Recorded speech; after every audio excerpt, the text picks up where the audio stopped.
Hello, it's Father Vogel as we continue this series on St. Francis de Sales' Introduction to the Devout Life. We are in part 2, and we've just completed talking about the meditations, this longer time of prayer, about an hour, that he asks us to spend each day meditating upon some scriptural passage or some specific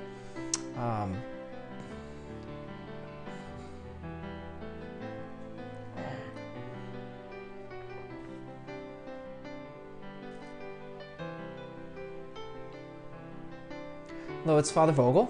We continue our series on St. Francis de Sales' Introduction to the Devout Life. We are in part 2 of his book, and we've reached chapter 10.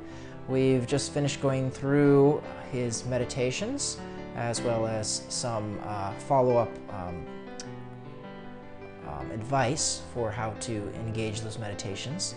And now, in the next 4 chapters, he's going to go through 5 practices of prayer to be used through the rest of our day. These are much shorter times of prayer. Our meditation, as he recommended, was about an hour of meditation. And so these are going to be much shorter of times, but spread at different moments throughout the day. So this chapter looks specifically at the first of these 5. It looks at the morning offering. So just as it sounds, this is going to be something that's going to begin in the morning as we begin our day. So he says this can be very brief.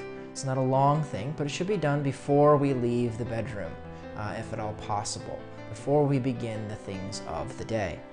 So he says, in doing this, to first thank God for keeping us safe through the night and for leading us to this new day, and then to think about how this day has been given to us as a gift by God to be able to assist us on our path to heaven.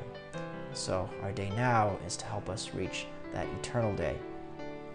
And then to think ahead, foresee what's going to happen throughout that day, whatever it is that's kind of on our schedule, and think through the ways in which we can serve the Lord through those things.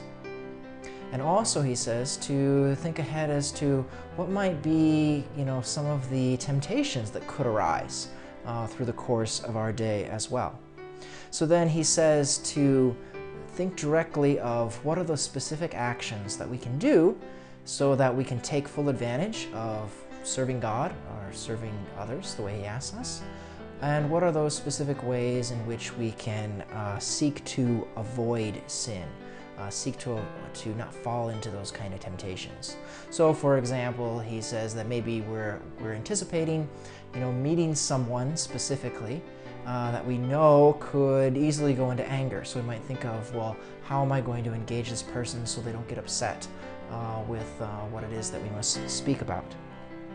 So then he says, knowing what's going to come before us, to ask God for his assistance, and recognize that I won't be able to do this, God, without your help.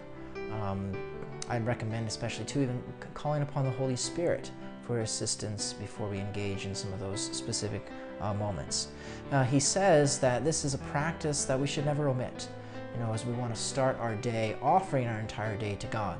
We will find too that there are, for assistance, you can find these very specific prayers called morning offerings that if we don't know exactly what words to say, we could include those kind of formalized prayer with this kind of beginning of our day as well. So this is the first of 5 different, in a sense, moments or kinds of prayers that we can use through the course of our regular day. God bless.